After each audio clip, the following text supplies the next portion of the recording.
इस कविता की बात करेंगे, आखिर इस कविता में ऐसा क्या संदेश है जो मुक्तक छंद जैसी छंद का निर्माण इन कविताओं ने कर दिया। पंक्ति कहती है, सांप तुम सभ्य तो हुए नहीं, नगर में बसना भी तुम्हें नहीं आया, एक बात पूछूं उत्तर दोगे, तब कैसे सीखा डसना, विष कहां से पाया।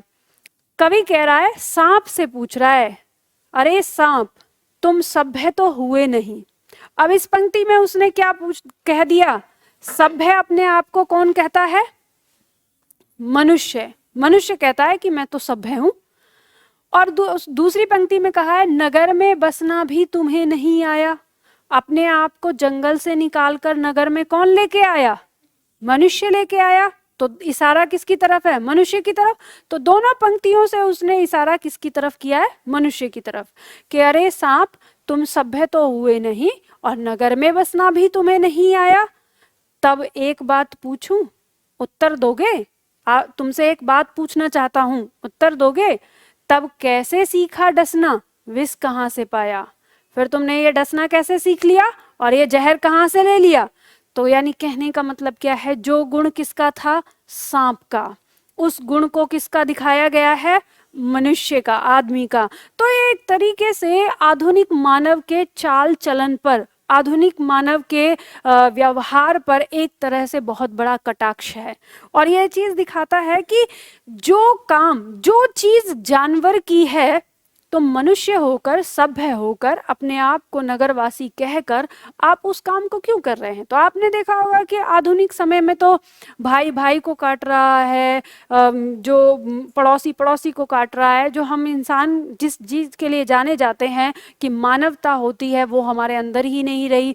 झूठ, फरेब, छल, कपट, हम अपने खून के रिश्तों तक को नहीं बकस रहे हैं। तो ये सब क्या है, ये तो जानवर की निशानी है। तो इसलिए यहाँ पर ये कविता एक हमें एक उपदेश देती है कि हमें इंसान होकर इंसान रहना चाहिए, ना कि जानवर के जैसा हो जाना चाहिए। जिस तरह की सांप है, तो सांप ही डसता है और सांप ही विष रखता है, तो वो जानवर है। या तो हम अपने आप को घोषित कर दें कि हम भी जानवर ही हैं, तो पर हमें बड़ा बुरा लगता है। हालांकि घोषित क्या करना है, ये तो 16 आने सत्य है कि हम क्या हैं, जानवर हैं। अगर आप लोग ऐसे देखो, मान लो आप जब पैदा होते हो, आपको सब कुछ पता होता है। जब हम पैदा होते हैं तो हम निरीह असभ्य पैदा होते हैं, निरीह असभ्य। अगर पैदा होने के बाद आप उस बच्चे को कहीं ऐसी जगह छोड़ दें जिसे किसी भी नियम, कायदे, कानून के बारे में न समझाया जाए, तब आप उसका आचार और व्यवहार देखना कि वो बिल्कुल असभ्य और बेढंगा होगा, जानवरों की भांति। लेकिन मनुष्य एक अपने आप में मनुष्य कैसे बनता है, सभ्य कैसे बनता है, तो वो प्रशिक्षण से बनता है, ट्रेनिंग से। जब आप बच्चे होते हैं तो आप देखकर व्यवहार सीख रहे होते हैं। तो आप मान लो बाहर आते जाते हैं, बाहर किसी ने गाली गलौज कर दी, आप वो सीख के आए और आपने अंदर ही वही शब्दों का उच्चारण अपने घर परिवार में कर दिया, तो मम्मी का एक थप्पड़ पड़ता है, ऐसे बोलेगा, ये गलत बात है। तो आपको समझ में आता है कि ये गाली ऐसे देना ये गलत बात है। तो हम धीरे धीरे से सीखते हैं। फिर मम्मी पापा सिखाते हैं कि सुबह उठ के नमस्ते करना है, कोई बाहर का व्यक्ति आता है तो उसको नमस्ते करना है। अब बड़े लोग हैं, माता पिता, उनका पैर छूना है। तो हमें ये सब क्या कैसे सिखाया जाता है, ट्रेनिंग से सिखाया जाता है। किसी के साथ कोई अत्याचार नहीं करना, वो पशुता होती है, तो हम दया की भावना अपने अंदर लेके आते हैं।